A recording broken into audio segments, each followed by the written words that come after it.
அனைவருக்கும் வணக்கம். இந்த வீடியோல நம்ம பார்க்க போறோம்னு பார்த்தீங்கன்னா, 35 கொஸ்டின் நம்பர் 35. லாஸ்ட் இயர் நடந்த group 2 general English question paper பார்த்துட்டு இருக்கோம். ஒவ்வொரு கொஸ்டினையும் டிகோட் பண்ணி நான் சொல்லிக்கிட்டு இருக்கேன். சரிங்களா? ஸோ இப்போ question number 35. In the given dialogue, some questions are underlined. Identify their type and mark A if it's a strong question and B if it's a weak question. So கொஸ்டின்ட்ட ஆக்சுவலாக strong question week கொஸ்டின்னு கண்டிப்பாக கேட்போம் அப்படின்னு சிலபஸ்லேயே கொடுத்துருக்காங்க. அதனால் சிலபஸுக்குள்ளே தான் கேள்வி வந்திருக்கு. ஸோ அதை நம்ம தெளிவாகவே கொஸ்டினையும் கொடுத்துருக்காங்க. இந்த பேசேஜை படிங்க, அதாவது இந்த டைலாக்கை படிங்க. இதில் நாங்கள் அண்டர்லைன் பண்ணிக்கிறது ஸ்ட்ராங் கொஸ்டினா வீக் கொஸ்டினான்னு நம்ம சொல்லுவோம். ஓகேவா? ஸோ இதுக்கு நான் ஒரு மெட்டீரியல் கொடுத்துருந்தேன். இங்கே ஸ்ட்ராங் கொஸ்டினா என்ன, அன்சீன் பேசேஜஸில் ஸ்ட்ராங் கொஸ்டின்னா ஃபஸ்ட்டு என்ன அப்படிங்கிறத கொடுத்துருந்தேன். A strong question in unseen passage is one that requires critical thinking, deep comprehension, and logical analysis. It's not just about recalling facts, but involving interpretation, inference, evolution, and reasoning. Strong கொஸ்டின்ங்கிறது எப்படி இருக்கும் அப்படின்னா, கண்டிப்பாக யோசிக்கிற மாதிரி இருக்கும். கண்டிப்பாக deep comprehension அப்படிங்கிறது அந்த கொடுத்துருக்க பேசையில் டீப்பாக நம்ம கண்டிப்பாக அனலைஸ் பண்ணணும். லாஜிக்கல் அனாலிசிஸ் இருக்கும். சிம்பிளாக டக்குன்னு ஆன்சர் சொல்கிற மாதிரி இருக்கவே இருக்காது ஸ்ட்ராங் கொஸ்டினில். ஓகேவா? அதான் ஸ்ட்ராங் கொஸ்டின். எக்ஸாம்பிள் நிறைய கொடுத்துருப்பேன். ஒப்பீனியன் பேஸ்டு, ஜட்ஜ்மெண்ட் டைப்பு, அந்த மாதிரி கொஸ்டின். இப்போ பார்த்தீங்கன்னா, the government's new policy on urban development aims to create more green spaces. Okay. How effective do you think the government policy is in balancing urbanisation and environmental conservation? So எந்த அளவுக்கு எஃபெக்டாக இருக்கும்னு நீங்கள் நினைக்கிறீங்க இந்த policy அப்படிங்கிற மாதிரி கேட்டிருக்காங்க. ஓகேவா? அப்போ இதுக்கெல்லாம் என்ன செய்யணும்? கண்டிப்பாக என்ன செய்யணும்? ஒரு 2-3 லைனில் தான் ஆன்சரே இருக்கும். ஓகேவா? திங்க் பண்ணி அனலைஸ் பண்ணி டைரக்ட் கொஸ்டினாகவே இருக்காது. ஓகேவா? கடுமையாக திங்க் பண்ணுற மாதிரி இருக்கும். அது பேர் தான் என்ன? Strong question. அப்படி ஒய் இட் ஸ்ட்ராங்னு சொல்லியிருக்கேன் பாருங்க. Require analysis of the policy impact rather than just exact information. கண்டிப்பாக அனலைஸ் பண்ணி தான் ஆன்சர் பண்ணுற மாதிரி இருக்கும்.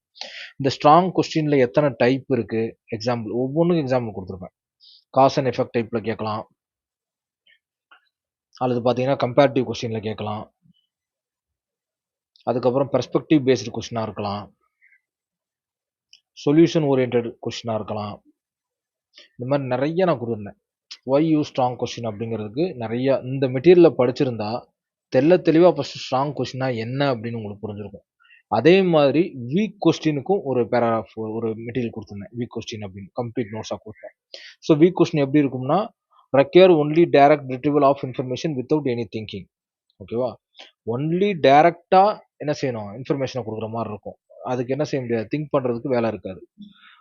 R too vague or general making them ineffective. Lack depth and analytical demand.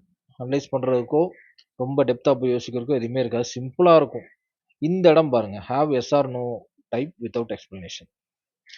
இந்த 2 மெட்டீரியலில் படிச்சிருந்தீங்கன்னா இதுலேயும் ஃபுல்லாக கொடுத்துருப்பேன். ஒவ்வொன்றும் எக்ஸாம்பிளோட கொடுத்துருப்பேன். எல்லாமே ஒரு 4-5 பக்கம் தான் இருக்கும், ஆனால் ரொம்ப எஃபெக்டிவாக இருக்கும். கொடுத்துருக்கேண்ணா? ஓகே. இப்போ இதை நீங்கள் படிச்சிருந்தாலும் இங்கே என்ன செஞ்சுருக்கலாம்? ஈஸியாக இங்கே கேட்டிருக்கதே என்ன? ஸ்ட்ராங் கொஸ்டினா வீக் கொஸ்டினான்னு மட்டும்தான். ஓகேவா? ஃபஸ்ட்டு பாருங்க.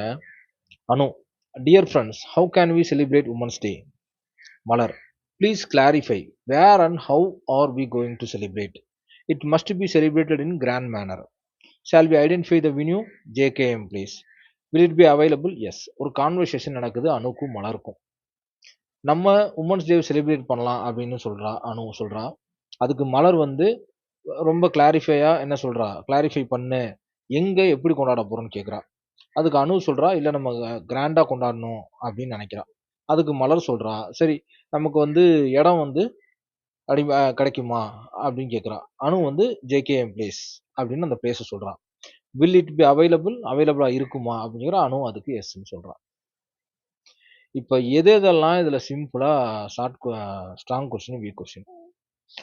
அடி அனு எஸ்ஆர் நோ கொஸ்டின் வந்துருச்சு ஃபர்ஸ்ட் லாஸ்ட் இல்லையா? அப்போ அது கன்ஃபார்மாக வீக் கொஸ்டின். ஓகேவா? அப்போ பி இந்த பி ஆப்ஷனை தூக்கி விட்ருங்க, ஏன்னா லாஸ்ட்ல ஏ இருக்கு. Right, okay. அடுத்து, how can we celebrate Women's Day? Dear friends, how can we celebrate Women's Day அப்படின்னு கேட்குறான். இதை வந்து ஒரே வாரத்தில் ஆன்சர் பண்ண முடியுமா? கண்டிப்பாக பண்ண முடியாது. எப்படி கொண்டாட போகிறோன்னு கேட்டால் கண்டிப்பாக அது இப்படி கொண்டாட போகிறோம் அப்படின்னு தான் சொல்லுவான் இல்லையா? அப்போ அது தெளிவாக ஸ்ட்ராங் கொஸ்டின் ஏ. ஃபர்ஸ்ட் ஒன்றுக்கு ஏ. செகண்ட் லைன் பாருங்க. Please clarify where and how are we going to celebrate. இதுவும் ரொம்ப சிம்பிளான கேள்வியா? கண்டிப்பா கிடையாது. ஸ்ட்ராங் கொஸ்டின் தான். அனலைஸ் பண்ணி தான் ஆன்சர் சொல்லணும்.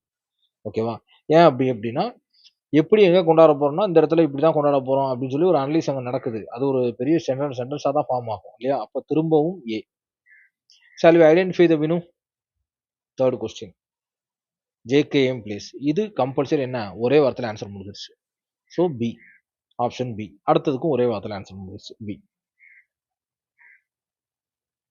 ஸோ இப்போ உங்களுக்கு தெரிஞ்சிருக்கும் என்னன்னா ஒரே வார்த்தையில ஆன்சர் சொல்லக்கூடியது என்னது? வீக் கொஸ்டினாகவும் கிளாரிஃபை பண்ணி அனலைஸ் பண்ணி ரிசர்ச் பண்ணி கொஞ்சம் மைண்டுக்கு வேலை கொடுத்து கேட்குற சென்டென்ஸாக ஃபார்ம் ஆகிற கொஸ்டின் வந்து ஆன்சர் வந்து ஸ்ட்ராங் கொஸ்டினாகவும் நம்ம எடுத்துக்கலாம். இதைத்தான் தெளிவாக இங்கே ஸ்ட்ராங் கொஸ்டின் வீக் கொஸ்டின்னு தெளிவாக மெட்டீரியல் போட்டு கொடுத்துருந்தேன். இதை கோ த்ரூ பண்ணியிருந்தீங்கன்னா சிம்பிளாக முடிஞ்சிருக்கும் ஆன்சர். ஈஸியாக கண்டுபிடிச்சிக்கலாம் ஆன்சர் இந்த 2 மெட்டீரியல் மட்டும் நீங்கள் படிச்சிருந்தீங்கன்னா. ஓகேவா? ஓகே. ஸோ அப்போ இந்த கொஸ்டினும் நம்ம மெட்டீரியலை பார்த்துருந்தா கண்டிப்பாக ஆன்சர் பண்ணியிருக்க முடியும். ஓகேவா? Thank you so much. தேங்க்யூ.